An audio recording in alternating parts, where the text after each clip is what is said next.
बंधु माने आजिर एही कार्यक्रम को आपण मानको स्वागत।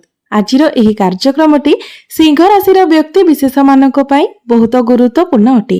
कारण 15 मई ठारू आपणक जीवन रे एक विराट बड़ परिवर्तन हेबाको जाउछि। कारण 15 मई को गुरु निजर राशि परिवर्तन करबाको जाउछंती। एहा सहित सूर्य मध्य निजर राशि परिवर्तन करबाको जाउछंती। तेबे बंधु माने गुरु एक वर्ष रे थरे निजर राशि परिवर्तन करिथांती। कारण गोटे राशि रु आउ गोटे राशि को गोचर करिबा पई गुरु एक वर्षर समय नैथांती। तेबे 15 मई को गुरु जे राशि परिवर्तन करबाको जाउछंती तार प्रभाव रे एक वर्ष मध्यरे आपणक जीवन रे केउ सब परिवर्तन हेबाको जाउछि। गुरुंकर एही राशि परिवर्तन प्रभाव आपणक उपरे किभଳି पड़िबाको जाउछि से विषय रे आजिर एही भिडियो रे आमे माने विस्तार भाबरे जानिबा। तेबे बंधु माने आपण माने जानंती आपणकर राशि रे शनि अढी मध्य आरंभ होई सारिछि। जहाके 29 मार्च ठारो आपणक राशि रे शनि अढी रो आरंभ होई सारिछि एवं वर्तमान गुरुंकर राशि परिवर्तन हेबाको जाउछि। तो बंधु माने गुरु आपणकर दशम भावरे थिले एवं 15 मई को गुरु आपणकर दशम भावरु बाहरी आपणकर एकादश भाव को चलन करिवे। तो बंधु माने आसंतु आरंभ करिबा आजिरो एही कार्यक्रम को। तेबे ता पूर्वरु आपण मानकर जदि सिंह राशि होइथे तो वीडियो टी को लाइक करी चैनल टी को सब्सक्राइब करि देबे एवं कमेंट बॉक्स रे जय श्री जगन्नाथ निश्चय लिखिबे। तो बंधु माने राशि चक्र 12 गोटी राशि मध्यरु पंचम राशि हेउची सिंह राशि। तेबे एकादश भावटी होइथाय लाभर स्थान, इच्छा पूर्तिर स्थान। तेबे दीर्घ 12 वर्ष परे गुरु आपणकर एकादश भावरे गोचर करबाको जाउछंती। कारण गुरु एक वर्ष पर्यंत गोटी राशि रे रहिथांती। तेबे गुरु जेतेबेले आपणकर एकादश भावरे गोचर करिवे तो गुरुंकर दृष्टि आपणकर तृतीय भाव, आपणकर पंचम भाव एवं आपणकर सप्तम भाव उपरे रहिबो। तो बंधु माने आपणकर राशि रे जेतेबेले गुरु एकादश भावरे प्रवेश करिवे तो आपणकर इच्छा शक्ति रे वृद्धि आसीबो। आपण बहुत बड़ बड़ कथा चिंता करबाको लागिबे, बहुत बड़ बड़ स्वप्न देखिबाको लागिबे एवं निश्चित भावरे आपणकर समस्त इच्छा समस्त स्वप्न मध्य एही एक वर्ष मध्यरे पूर्ण हेबो। कारण सिंह राशि पई गुरु हेउछंती कारक ग्रह।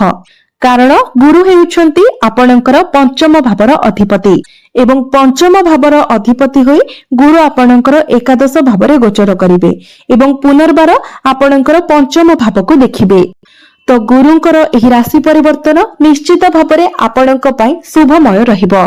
तेबे सबुठारु बड़ कथा हेउची सिंह राशि व्यक्ति विशेष मानक पई एहा आपणकर प्रेम जीवन पई बहुत अधिक शुभ फल देबो।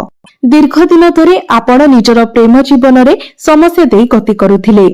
आपणकर प्रेम जीवन रे जहा भी किछि समस्या थिला, आपण दुई जनक मध्य रे जहा भी किछि डिस्टर्बेंस थिला, जहा किछि समस्या थिला से सब वर्तमान समाधान होई जिवो। आपणक मध्य रे जदि ब्रेकअप होइथिला तो पुनर्बार आपण दुई जन मिसिबे एवं आपणक मध्य रे बुझामणा भल रहिबो, भल पाइबा बढ़िबो। आपणक दुई जनक मध्य रे फीलिंग्स मध्य भल रहिबो। तो बंधु माने आउ गोटे बड़ कथा हेउची जेहेतु आपणकर शनि अढई चलिछि तो गुरुत्वपूर्ण कथा हेउची आपणक निजर जन्म कुंडली रे शनिकर स्थिति किपरि रहिछि। जदि आपणक जन्म कुंडली रे शनि उच्च स्थिति रे थांती, शत्रु गृह रे थांती, भल स्थिति रे थांती तो एही शनि अढई मध्य आपणक पई वरदान भଳି हेबो। एही शनि अढई रे गुरुंकर राशि परिवर्तन सहित आपणक जीवन रे आपण एक बहुत बड़ सकारात्मक परिवर्तन देखिबाको पाइबे। मात्र जदि आपणकर जन्म कुंडली रे शनि नीच स्थिति रे थांती, शत्रु गृह रे थांती किंबा कोनोसी भी खराब स्थिति रे थांती तो आपणकर स्ट्रेस बढ़िबो, परिवार रे मध्य समस्या देखा देबो, कार्य क्षेत्र रे मध्य आपणक उपरे कार्यभार अधिक रहिबो। तो गुरुंकर दृष्टि आपणकर तृतीय भाव उपरे रहुछि। तृतीय भावटी होइताय छोट छोट भ्रमणर भाव, साहस एवं पराक्रमर भाव।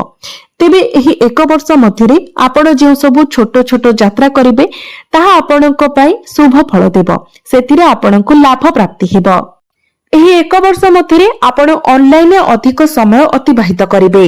जदि आपण इन्फ्लुएंसर अटंती, कोनोसी सोशल वर्क करूछंती किंबा ऑनलाइन सह जडित आपण कोनोसी कार्य करूछंती किंबा छोट छोट यात्रा रे जड़ित कोनोसी कार्य आपण करूछंती, आपण ट्रैवलिंग रो काम करूछंती, आपण टूर एंड ट्रैवल रे कार्य करूछंती किंबा ट्रांसपोर्टिंग रो काम करूछंती, तो ए सबुरे निश्चित भाबरे आपनकु बहुत अधिक शुभ फल मिलिबो।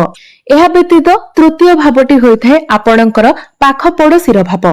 तो एही एक वर्ष मध्यरे आपणकर पाख पड़ोसी मानक सहित मध्य संपर्क बहुत भल रहिबो। एहा परे गुरुंकर दृष्टि आपणकर पंचम भाव उपरे रहुछि एवं गुरुंकर दृष्टि आपणकर सप्तम भाव उपरे मध्य रहुछि। अर्थात आपण जदि प्रेम करूछंती तो आपणकर प्रेम विवाहर रूप नहीं पारे। आपण जदि विवाहित अटंती तो एही समय आपण फैमिली प्लानिंग करि पारंती, कारण संतान पक्षरु मध्य एही एक वर्ष आपणक पई बहुत भल रहिबो। एहा व्यतीत जदि आपणकर विवाह होई नाही, विवाह रे कोनोसी समस्या आसुथिला, तो एही एक वर्ष मध्यरे आपणकर विवाह मध्य होई जिवो। जेहेतु गुरुंकर दृष्टि सप्तम भाव उपरे रहुछि तो आपणकर विवाह जोग खोली जिवो। एवं जदि आपण विवाह करि सारिछंती तो आपणकर वैवाहिक जीवन सुखमय रहिबो। एहा व्यतीत पंचम भावटी होइथे आपणकर शिक्षार भाव। तो जे माने विद्यार्थी अछंती सेमाननको पई मध्य गुरुंकर एही राशि परिवर्तन बहुत शुभ फल प्रदान करिवो। शिक्षा क्षेत्र रे आपण बहुत अधिक उन्नति करिवे एवं शिक्षा क्षेत्र रे आपण जदि किछि प्लानिंग करिछंती तो सेथिरे मध्य आपण सक्सेस हेबे। जदि आपण उच्च शिक्षा करिबा पई मनस्थ करिथिले तो सेथिरे मध्य आपणको सफलता मिलिबो। गुरु हेउछंती ज्ञानर कारक ग्रह, तो आपणक मध्यरे ज्ञान बढ़िबो, बुद्धि बढ़िबो एवं आपण जदि गवर्नमेंट सेक्टर रे किछि प्रिपेयर हेउछंती तो सेथिरे मध्य आपणको सफलता मिलिबो। तो आमे जदि मोटामोटी भाबरे देखिबा तो गुरुंकर एही राशि परिवर्तन आपणक पई केवल शुभ फल ही प्रदान करिबो। तो एबे गुरुंकर दृष्टि आपणकर सप्तम भाव उपरे रहुछि। सप्तम भावटी होइथाय आपणकर डेली इनकम रो भाव, पार्टनरशिप रो भाव। तो सिंह राशि रो व्यक्ति विशेष माने जे माने डेली इनकम रो कार्य करूछंती सेमानक पई मध्य गुरुंकर एही राशि परिवर्तन बहुत अधिक भल रहिबो। एहा व्यतीत जदि आपण पार्टनरशिप रे कार्य करूछंती किंबा करिबा पई चाहुछंती तो सेथि पई मध्य आपणक पई समय बहुत भल रहिबो। एहा व्यतीत जदि आपण कोनोसी ऑनलाइन काम करिबाकू जाउछंती जेमिति कि यूट्यूब, इंस्टाग्राम, फेसबुक एसबुरे मध्य जदि आपण काम करंती तो सेथिरे आपण सक्सेस हेबे।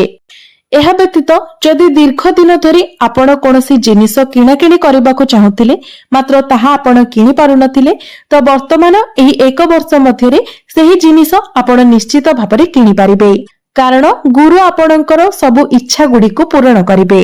तो गुरुंकर आपणकर एकादश भाबरे गोचर फलरे आपणकर समस्त स्वप्न समस्त इच्छा पूर्ण हेबो। आपण जदि कोनोसी लेवल पर्यंत पहुंचीबाकू चाहुथिले, आपणकर कोनोसी गोटे गोल थिला जाहाको आपण अचीव करिबा पई चाहुथिले, एही एक वर्ष हेउछि आपणक पई सुवर्ण सुजोग। आपण निजर चेष्टा बलरे आपण निजर समस्त लक्ष्य स्थल को पूर्ण करि परिबे। तो बंधु माने आपणक पई प्रतिकारर तो कोनोसी आवश्यकता नहीं, किंतु अधिक शुभ फल प्राप्ति करिबा पई आपण किछि उपायर पालन करि परिबे। तेबे जेहेतु आपणकर शनि अढेई चलीछि तो शनिकर प्रतिकार स्वरूप आपण प्रत्येक दिन शनि देवंकर बीज मंत्र 108 थर जप करंतु। एवं जदि आपणक कुंडली रे शनिकर स्थिति खराब रहिछि तो प्रत्येक शनिवार दिन आपण दुखी दरिद्र व्यक्ति मानकु किछि कला वस्तु दान करंतु, जेमिति कि कला रंगर जोता, कला रंगर चदर, बिरी डाली, कला राशि एसबु आपण शनिवार दिन दान करंतु। एवं प्रत्येक दिन आपण शनिकर प्रार्थना मंत्र मध्य करंतु। प्रत्येक दिन सूर्यंकर बीज मंत्र 108 थर जप करंतु। एवं प्रत्येक दिन आपण हनुमान चालीसार पाठ करबा सहित प्रत्येक दिन उदित सूर्य को आपण तंबा पात्र रे जलाख्य अर्पण करंतु। निश्चित भाबरे शनिकर दुष्प्रभाव आपणक उपरु कम होई जिवो एवं आपणकु अधिक शुभ फलर प्राप्ति हेबो। आपणकर देखिबे शनिक ठारु मध्य आपणकु शुभ फल प्राप्ति हेबो। तो बंधु माने आपणकर जीवन मंगलमय हो, एहा ही ईश्वरक निकटरे मोर प्रार्थना। धन्यवाद।